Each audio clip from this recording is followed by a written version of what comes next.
This week, Apple had their first event of 2022, entitled Peak Performance, where they announced a new iPhone, a new iPad Air, but perhaps most importantly, a brand new Mac entitled the Mac Studio, which is going to be using the M1 Ultra chip.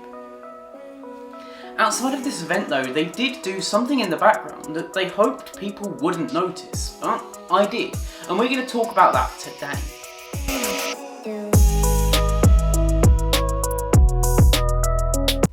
So what did they actually do? Well, if you go to the Apple Store right now and go onto the Mac page, have a look along the top and you'll see something is missing.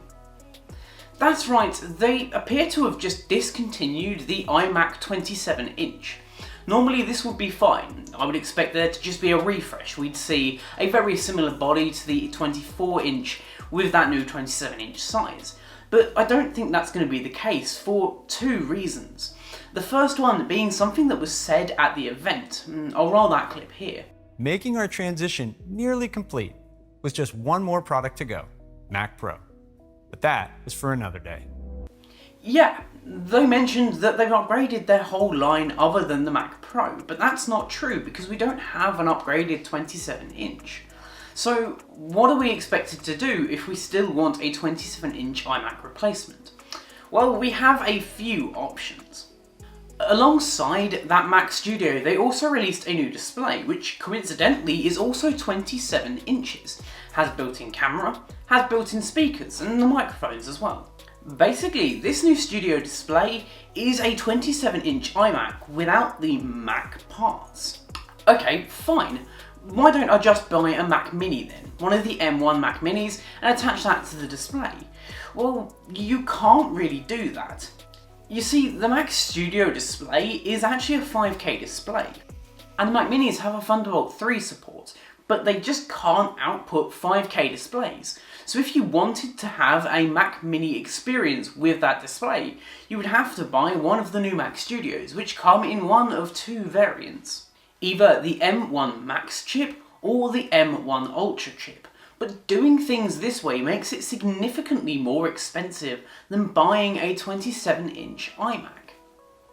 So clearly what Apple are doing here is they want you to move towards buying that Studio display with one of the new Mac Studios. Don't get me wrong, I love this idea. I think the Mac Studio is an incredible device on paper, with both that M1 Max and M1 Ultra chip. That M1 Ultra chip is basically just two M1 Max chips fused together. You have an insane amount of power. And on paper, it's actually faster than an RTX 3090 on a single core workload. Multi-core is a completely different story, and if you'd like to see some kind of benchmarks of this device, then let me know in the comment section down below and I will be sure to try and pick one up to give it a play. So does this spell the end for the 27-inch iMac? Well, unfortunately I do think so. Many people absolutely loved this device, but I just cannot see it coming back, especially now that they have a display which is basically the same and a full range of computers that you can just attach to it. We currently don't have the Mac Pro, and apparently this is on the cards. I expect this to be 2, maybe even 3 M1 Ultra chips fused together, and if that's the case then performance is going to be second to none, and I don't think anyone will come close to it on the PC side of things.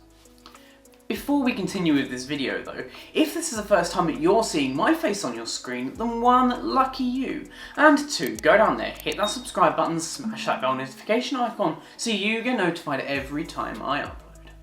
So let's move away from the whole 27-inch iMac thing and talk a little bit about what else we saw at the Apple event this week. Well, we started off with some new iPhone colours. They're actually really nice. Both for the 13 and the 13 Pro, we got these sorts of green colours. Personally, I prefer the iPhone 13's green over the Pro's green, and if I was in the market for a phone right now, I'd have probably bought one of these two green colours because honestly, they just look beautiful. I've got the blue one, I think the Sierra blue, and though it's nice, I do feel like it's a little bit girly, so having that green colour would have been amazing. Sticking with the iPhone theme, we also saw the iPhone SE.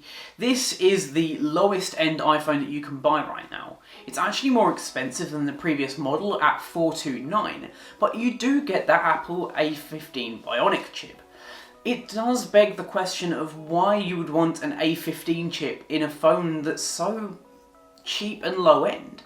I don't think I know anyone who would use the full amount of power that the A15 has if they're buying an SE.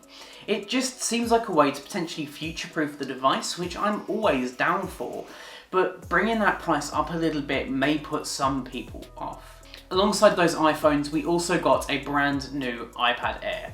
I'd say brand new, the iPad Air design is exactly the same as we've had before. However, we now actually have a brand new chip. It's not an A15, it's actually the M1 chip, and this is exciting. It allows us completely new workflows that we'd have never been able to pull off before on an iPad just because of the amount of compute power we've actually got. With apps like Shaper 3D, SketchUp, and maybe even LumaFusion, these apps take full advantage of this chip, making it the fastest device on the market in a tablet format. Comes in a brand new range of colours as well, so this thing is actually pretty awesome and one of the most exciting things coming out of this event. Obviously the Mac Studio is the most exciting thing. It looks like a G4 Cube, basically 4 Mac Minis stacked on top of each other. We've already spoken about those raw performance numbers. It's absolutely insane, it is powerful, and I can't wait to try one.